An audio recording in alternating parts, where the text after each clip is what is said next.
জিকো 2 দফা সড়ক রেল অবরোধের পর এখন আবার সড়ক অবরোধ কেন, এই বিষয়ে কি বলছেন শিক্ষার্থীরা? এবং মন্ত্রণালয়ে তো শিক্ষার্থী প্রতিনিধির সাথে আলোচনা হয়েছে, তো তাতে কি ফলাফল আসলো? আমাদের বিস্তারিত জানাবেন। তারা যেমনটি বলছেন যে সকাল থেকে পূর্ব ঘোষণা অনুযায়ী সকাল থেকে কিন্তু তিতুমির কলেজকে বিশ্ববিদ্যালয় করার দাবিতে আন্দোলন করছেন কলেজটির শিক্ষার্থীরা। আমি এই মুহূর্তে রয়েছি কলেজের ঠিক সামনেই।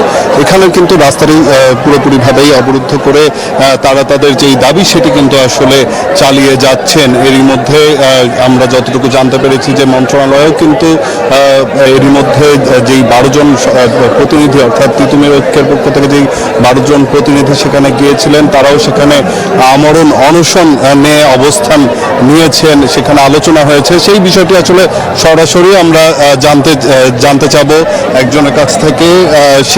আপনাদের তো 12 জনের একজন সদস্য ওখানে গেছে, 12 জনের সদস্য, সেখানে আসলে আলোচনায় কি হলো একটু আমাদেরকে জানাবেন। আচ্ছা, আপনারা জানেন আমাদের কিছুদিন আগে আমরা সংবাদ সম্মেলনের মাধ্যমে বারাসাত 2 ব্যারিকেডের অংশ হিসাবে মহাখালীর সড়ক এবং রেলপথ অবরোধ কর্মসূচি দেই। সেখানে আজকে তারই ধারাবাহিকতায় সকাল 11টা থেকে বিকেল 4টা পর্যন্ত আমাদের অবস্থান কর্মসূচি ছিল। সেখান থেকে আমাদের 2:30টার দিকে মন্ত্রণালয় থেকে আমাদের একটি প্রতিনিধি দল তারা ডাকে। সেখানে আমাদের পুলিশের মধ্যস্থতায় আমাদের 12 বিশিষ্ট একটি প্রতিনিধি দল মন্ত্রণালয়ে যায়। সেখানে আলোচনার পর তারা এই আশ্বাস দেয় যে 3 দিনের মধ্যে একটি কমিটি করে দিবে তিতুমির বিশ্ববিদ্যালয় করার জন্য।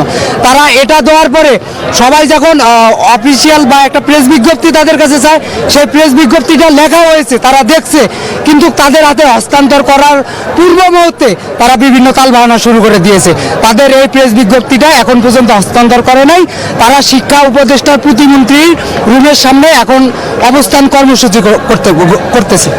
যেমনটি তারা শুনছিলেন যে এখন কিন্তু এই যে বিজ্ঞপ্তিটি 3 দিনের মধ্যে তিতুমির কলেজকে বিশ্ববিদ্যালয় করার জন্য যে কমিটিটি গঠন করা হবে, সেই কমিটি গঠনের যে বিজ্ঞপ্তি সেটির আসলে দাবিতে এই মুহূর্তে কিন্তু সেখানেও মন্ত্রণালয়ের সামনেও কিন্তু তারা অবস্থান করছে। যে 12 সদস্যের প্রতিনিধি দল গিয়েছিলেন এবং তিতুমির কলেজের শিক্ষার্থীরা সেটির জন্যই কিন্তু এই রাস্তার মধ্যে এখন অবস্থান করছেন। রাস্তা পুরো অবরুদ্ধ করে তারা তাদের দাবি না আদায় হওয়া পর্যন্ত কিন্তু এখানে থাকবেন বলে আমাদেরকে জানিয়েছেন। তো এই ছিল এখন পর্যন্ত আমার কাছে এখানকার সবশেষ তথ্য। তারা স্বাস্থ্যকর অল টাইম হানিকম, সব সময় অল টাইম হেলদি লাইফ।